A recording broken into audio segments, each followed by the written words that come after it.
Isang napakabigat at napakahalagang usapin ang ating tatalakayin ngayon.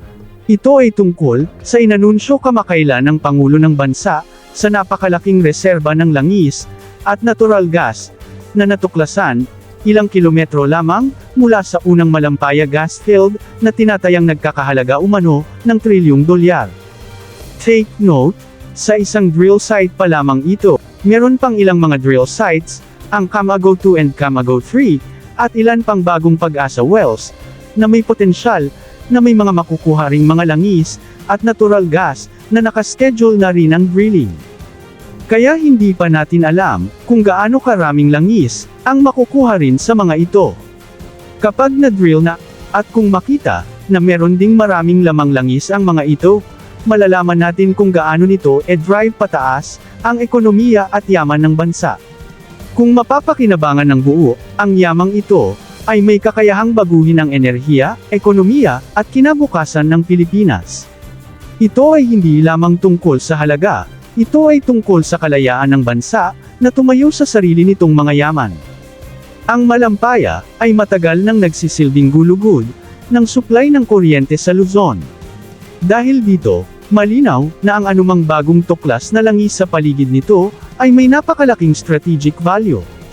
Kaya naman, hindi nakapagtataka, na ang Armed Forces of the Philippines, at Philippine Coast Guard, ay hayagang nagpahayag, ng kanilang determinasyon, na ipagtanggol, ang malaking yaman na ito, laban sa anumang pananakot, o panghihimasok ng dayuhang puwersa. Kasabay nito, pinalalakas din ang pakikipagtulungan, ng Pilipinas sa mga kaalyado, kabilang ang United States Navy, para sa seguridad sa karagatan ng Pilipinas, at proteksyon ng mga kritikal na pasilidad. Ayon sa ilang ulat, hindi man direktang pagbabantay sa kritikal na drilling operations na ito ng Pilipinas, ang halos constant presence na ginagawa ng mga US warships sa area na ito, at sa buong rehiyon, bilang bahagi ng kanilang mas malawak na pagbabantay sa bahaging ito ng karagatan, ito ay nagbibigay ng lakas sa kumpiyansa, ng ating armed forces, na bantayan ang bagong Malampaya oil drilling project na ito. Ayon sa Philippine Navy, hindi ito paghahamon, ito ay pag-iingat, na walang manggugulo sa proyektong ito.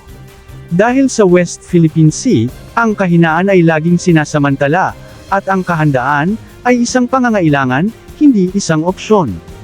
Sa ngayon, wala pang ginagawang hindi maganda ang China, na direktang humaharang, o nanghaharas sa partikular na gas drilling na ito. Ngunit hindi rin natin maaaring kalimutan, ang mga nakaraang karanasan, ang mga insidente sa Ayungin Shoal, ang Scarborough Shoal, at ang paulit-ulit na panghaharas sa mga mangingisdang Pilipino. Ang kasaysayan, ay nagtuturo sa atin, na ang katahimikan, ay maaaring pansamantala lamang. Samantala, may mga kumakalat na ulat at espekulasyon, tungkol sa internal political unrest sa loob ng China, na maaring siyang dahilan, kung bakit tila hindi nakikialam, ang mga barko ng China, sa gas drilling activity na ito ng Pilipinas. Lumabas kasi ang mga ulat, tungkol sa pag-aresto kay General Zhang Yaxia, ang pinakamataas na general ng China People's Liberation Army, at Vice Chairman ng Central Military Committee. Ayon sa opisyal na pahayag ng China, si General Zhang, ay inaresto dahil sa corruption, at umano'y pag-leak ng nuclear secrets, sa isang western country. Pero maraming ulat mula sa loob ng China, ang nagsasabing hindi ito ang tunay na dahilan. Si General Zhang, ay isang veteranong general, na may aktwal na combat experience mula sa Sino-Vietnamese War noong 1979, at Battle of Laoshan noong 1984. Matagal siyang itinuturing na malapit na kaalyado ni President Xi Jinping, ngunit ayon sa analysts, nagkaroon sila ng hidwaan, tungkol sa isyu ng Taiwan, at sa tunay na kahandaan ng militar ng China, na makipagdigma. May mga ulat na si General Zhang ay tutol, sa agarang paggamit ng puwersa, laban sa Taiwan, na taliwa sa kagustuhan ni President Xi. Dahil dito, sinasabing nadiskubre ni Xi, ang isang planong kudeta, na umano'y pinamumunuan ni General Zhang, kasama ang ibang faction sa Communist Party. Ayon pa sa reports, sa pag-aresto kay General Zhang, ay may nangyayaring labanan sa isang hotel sa Beijing, sa pagitan ng kanyang mga bodyguard, at mga special unit ng Estado, bago siya tuluyang madakip. Naniniwala ang ilang analysts na ang paratang ng nuclear leak ay posibleng cover story lamang, dahil ang ganitong kaso ay maituturing na treason, na karaniwang may parusang kamatayan na hindi binanggit ng China. Matapos ang pag-aresto, malinaw ang mensahe ni President Xi, walang ligtas sa loob ng sistema. Maraming opisyal ng PLA na konektado kay General Zhang ang nagbitiw o humiling ng reassignment, na ngayon ay nagpapayanig sa loob ng militar ng China. Ayon sa ulat, tila lahat ng general ng militar ng China ay pumapanig na kay General Zhang, at si Xi na lamang ang natitira sa Central Committee na kanyang pinamumunuan.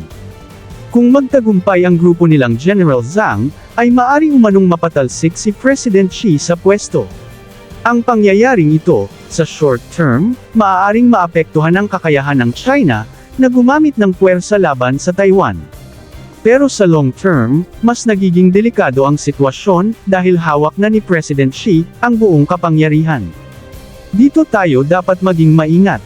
Sa larangan ng geopolitics, ang mga senyales ng internal instability ay natural na may epekto sa kilos ng isang bansa sa labas ng kanilang teritoryo. Kung ang isang makapangyarihang bansa ay busy sa mga panloob na isyu, natural na humihina ang kanilang atensyon sa external expansion at pressure. Ito ang maaaring dahilan kung bakit sa kasalukuyan ay tila mas tahimik ang galaw sa West Philippine Sea. Ngunit ang mas mahalagang tanong ay ito, ano ang mangyayari kapag natapos ang mga panloob na problema nila? Kapag ang China ay muling naging matatag sa loob, kapag ang kanilang pamahalaan ay muling nakapokus sa foreign policy at regional dominance, posibleng bumalik ang mas agresibong tindig, lalo na kung tuloy-tuloy ang gas drilling at mas malinaw na lumalabas ang tunay na halaga ng yamang dagat ng Pilipinas. Sa puntong iyon, ang Malampaya at ang mga kalapit nitong lugar, ay muling magiging sentro ng tensyon. Kaya tama ang galaw ng AFP, ang paghahanda ay dapat gawin ngayon, hindi bukas. Ang AFP at Philippine Coast Guard ay kailangang manatiling alerto, at suportado, hindi lamang ng gobyerno kundi ng buong sambayanan. Ang depensa ng ating teritoryo ay hindi trabaho ng iilan, ito ay responsibilidad ng bawat Pilipino.